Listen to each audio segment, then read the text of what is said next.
بسم اللہ الرحمن الرحیم. Islamic Research Center. السلام علیکم ورحمۃ اللہ وبرکاتہ. الحمدللہ والصلاۃ والسلام علی رسول اللہ اما بعد. محترم ناظرین، 21ویں صدی میں جہاں وسائل بڑھ رہے ہیں، جہاں روزگاری کے مواقع بڑھ رہے ہیں، وہاں بے روزگاری دن بہ دن ہر ملک کا ایک بہت بڑا مسئلہ بنتی جا رہی ہے، اور ہم میں سے ہر تیسرا گھر اور دوسرا بندہ اسی بات کا شکوہ کرتا ہے کہ آج ہمارے اندر بے روزگاری بہت زیادہ ہے، رزق کی وجہ سے میں بہت زیادہ پریشان ہوں، کوئی وظیفہ کوئی دعا بتلا دیجیے. آئیے میں آپ کے سامنے قرآن پاک میں سے اور احادیث صحیحہ میں سے چند ایک ایسے وظائف رکھنا چاہتا ہوں جس کو پڑھنے کی وجہ سے اللہ رب العزت انسان کے رزق میں کشادگی فرما دیتے ہیں. جو بندہ پریشان ہو کہ میری روزی بند ہو گئی ہے، میرے اوپر کسی نے کچھ کروا دیا ہے اور میرا کام نہیں چل رہا، صدقے دل کے ساتھ ان وظائف کو پڑھے. انشاءاللہ تعالی یہ ہمارا ایمان ہے کہ ہمارے پیغمبر علیہ السلام کا ہر فرمان سچا ہے، سچا ہے. ساری کائنات غلط ہو سکتی ہے، ہمارے پیغمبر کا فرمان غلط نہیں ہو سکتا. تو آئیے پہلے نمبر پہ حضرت سیدنا انس بن مالک رضی اللہ تعالیٰ عنہ ارشاد فرماتے ہیں، صحیح بخاری شریف کے اندر روایت موجود ہے، کان اکثر الدعاء النبی صلی اللہ علیہ وسلم، فرماتے ہیں نبی پاک علیہ السلام جو کثرت کے ساتھ دعا مانگا کرتے تھے، وہ دعا ہی رزق کی ہے، وہ دعا ہی دنیا میں سکون اور اطمینان کی ہے. کون سی دعا تھی؟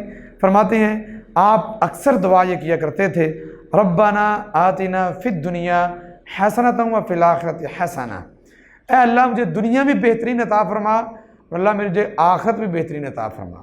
تو دنیا کے بہترین ہونے کی دعا آپ علیہ السلام نے اللہ سے مانگی. پریشان ہیں، کسی بھی مصیبت میں گرے ہوئے ہیں، بیماری میں پڑے ہوئے ہیں، یا رزق کا مسئلہ ہے، تو یہ دعا اب کثرت سے کیجئے.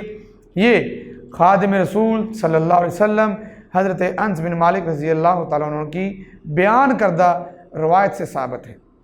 دوسرے نمبر پہ سلسلہ حدیث صحیحہ میں روایت نمبر 3336 ہے.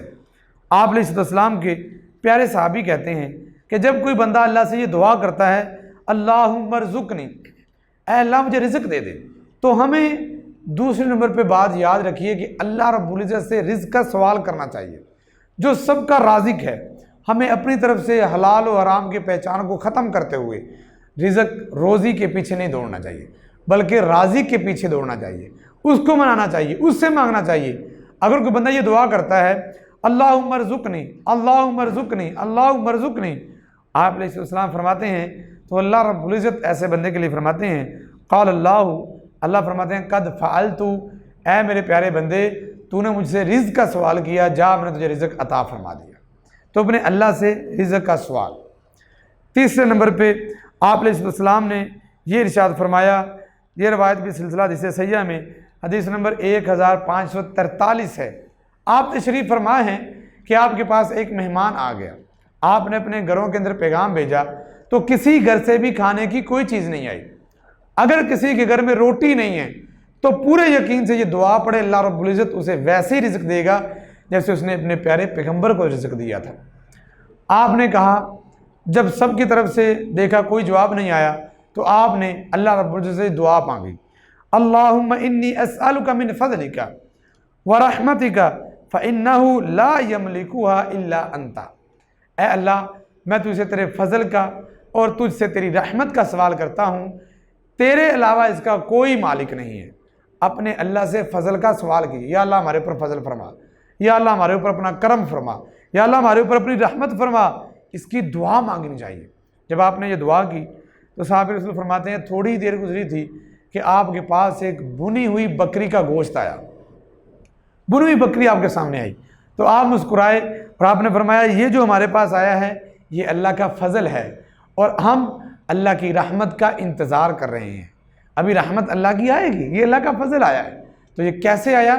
جب آپ علیہ السلام نے اللہ سے دعا مانگی تھی. اسی طرح سے چوتھے نمبر پہ آپ علیہ السلام کا پیارا فرمان صحیح مسلم شریف کے اندر موجود ہے اور صحیح مسلم میں حدیث نمبر 2697 ہے.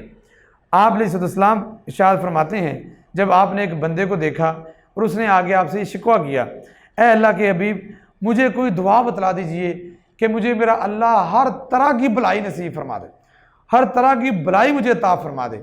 تو آپ علیہ السلام نے فرمایا تو یہ 4 چیزوں کا سوال کیا کر۔ باقاعدہ آپ علیہ السلام نے ایسے اپنے ہاتھ کا اشارہ کر کے، راوی کہتے ہیں بیان فرمایا کہ ان 4 چیزوں کا سوال کیا کر۔ آپ نے کہا اللہم اغفر لی، اے اللہ مجھے معاف فرما دے، ورحمنی، اے اللہ میرے اوپر رحمت فرما، واہدنی، اے اللہ مجھے ہدایت دے دے، وعافنی، اے اللہ مجھے عافیت نصیب فرما دے۔ صحابی کہتے ہیں جب اپنے 4 انگلیاں کہہ کے یہ بات ارشاد فرمائی، پھر آپ نے اپنے انگوٹھے کو کھولا اور فرمایا کہا کر ورزقنی، اے اللہ مجھے رزق بھی عطا فرما۔